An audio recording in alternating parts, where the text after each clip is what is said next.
Betiko denda baten oinarritutako txoko bat egitea, bertako produktuak eta saltzeko, ingurukoak, naturala dena, ekologikoa eta pixkat guain dagoen eredua, konsumo eredua, azalera handikin eta induen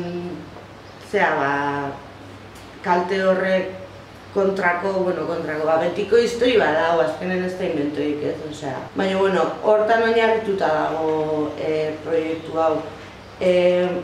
Oain momentuz, denda modu funtzionatzen du, bertako produktua saltzen ditut, nire ekoizleek hemen handengo Arzuagatar aizpak dira, Iraitz eta Aitor, bertako produktorek eta ekologikon egiten dute, baratza eta hori. Eta gero aparte, graneleko produktua, bidezko merkataritzakoa, eta azkenen okurritu zitzaiten, nola denda gustatzen zait, eta importantzioi ikusten dut bertakoa konsumitzeko, eta dauden problemak nekazaritzan mundun hemen, eta gaztiak ez zer problema daten nekazaritza saltzeko, historioi, esan du, denda bat jarrikoet eta probatingo dugu, eta gero kale nagusi nahi nune bai denda jarriz, ikusten dut kale hau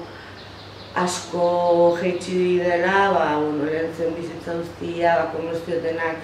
itxi zituzten, eta hori sensibilizazio lan bat egin nahi da hemen, aurreago ene Bizkaiakin egin dut, dokumental batzuk botatzeko, hori pixkana da, duen hasi berri dago hau, eta gainik asko falta zaio,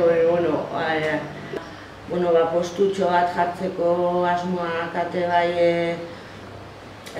produktua haue bai ezagutarazteko, eta bertan bai ekoizleak, nik importante ikusten dute bai, jendeak zer jaten du jakitea, nundik datorren jaten duna, nola ekoiztuta dago, eta orduan informazio guzti hori bai mailan jarri, produktuakin batera, honek egiten du produktu hau, era hontan egiten du.